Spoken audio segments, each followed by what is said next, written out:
9/11 would become a date to remember.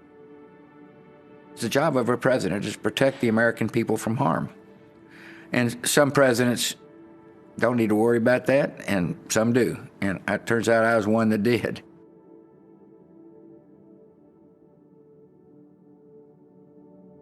My assistant came in and said, a plane is at the World Trade Center. And I said, well, that's a strange accident.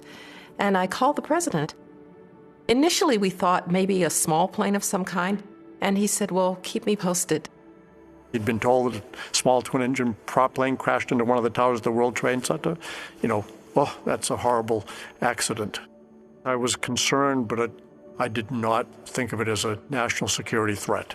I remember when he came in, even as a 7-year-old, you know who the president is, right? And I remember even feeling that young feeling kind of starstruck and giddy, like I'm going to Disney World or something. And I put my hand over my heart. When you think about patriotic things when you're that little, you do the Pledge of Allegiance every day, and I literally put my hand over my heart. I asked my communicators if they could find a television. And at about 1 minute after 9, they came back in with a television set. So we brought CNN up. I was calling the White House Situation Room to talk to my senior duty officer. So I was chatting with him on the handset and watched the television as the rest of the country was watching the television at 9:03 when the second aircraft impacted into the second World Trade Center tower. When the second plane hit, there was an audible gasp of air in the room. Some people put their hand on their chest. It was two realizations, right? One, that the immediate death toll, and then the fact that this was an attack on America.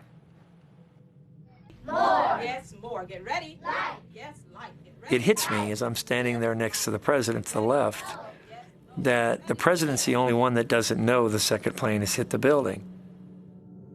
I had to deliver a message that the president didn't expect to hear and was almost unbelievable. But it also literally was the message he had to hear, whether he wanted to or not. Andy Card comes up to behind me and says, second plane has hit the second tower, America's under attack.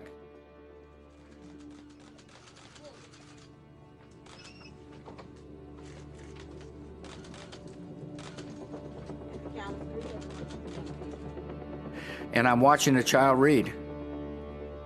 And then I see the press in the back of the room beginning to get the same message I just got.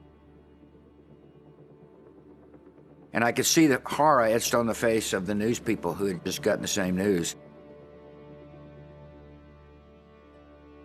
During a crisis, it's really important to set a tone and not to panic.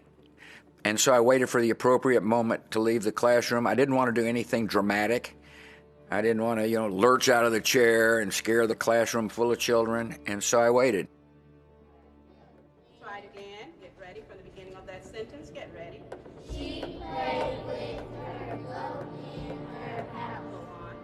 I was studying him intently, and his mouth was kind of drawn and tight, and there was almost for just a brief moment, sort of a startled look in his eyes, and also a weightiness to him, if you will.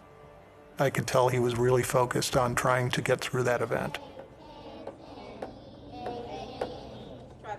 You're literally seeing the mindset of the President of the United States play out on TV. Everything about what he thought he was about as a president is changing right in front of you.